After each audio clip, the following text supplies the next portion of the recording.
In this video I'm going to make use of a toolbar button to create a line shape from data.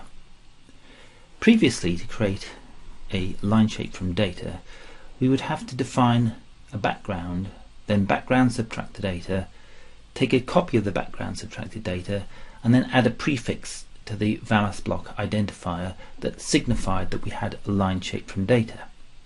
Once we've done that, we could then use that name, the block ID, as a line shape when we're constructing a peak model. With the advent of this LS toolbar button, this will all happen in one shot. So I've created a background on this carbon monoxide spectrum, and I can now create a line shape from data by selecting the VAMAS block that contains these data with the background, and then press the LS button. It'll then suggest that it's going to copy the process data, and that's because it will background subtract the data, and that original VAMAS block will appear with a background subtracted spectrum, but the new VAMAS block will now be without any data processing on it. It's now the raw form. The raw form of the data is a background subtracted spectrum. The original spectrum, it is background subtracted, but we can undo that. So we have the original spectrum, and now we have a VAMAS block that is labeled up with the prefix and the background removed, so it's in a state that can now be used in a peak model.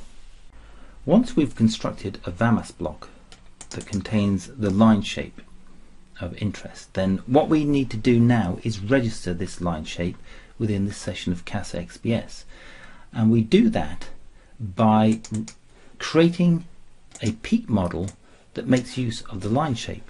So when I create a component on these data, you can see I've just created a component. It's got a line shape that is some default or other, and the fact is that right now the system does not know that this is a line shape from data. I must make use of this line shape by entering the VAMAS block identifier string into the line shape field and pressing return. Once I do that, it has been registered. What do I mean by registered? There's a dialog window that is available when I select the line shape field and then click where it says line shape. This dialog window will come up and it will list all of the VAMAS blocks or all of the line shapes that have been used to construct components.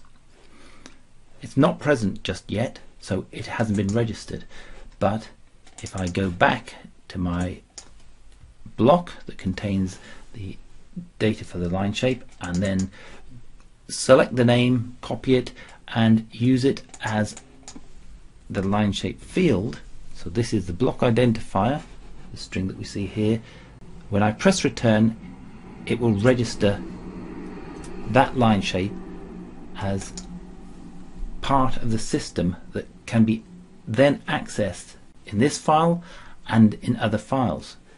And we can see it's registered because I've got the selected line shape field and click, and there it is. That's the new line shape from data. So now if I save this file, when I reopen the file, because I have a peak model that uses the line shape from data, the act of opening the file will register this line shape.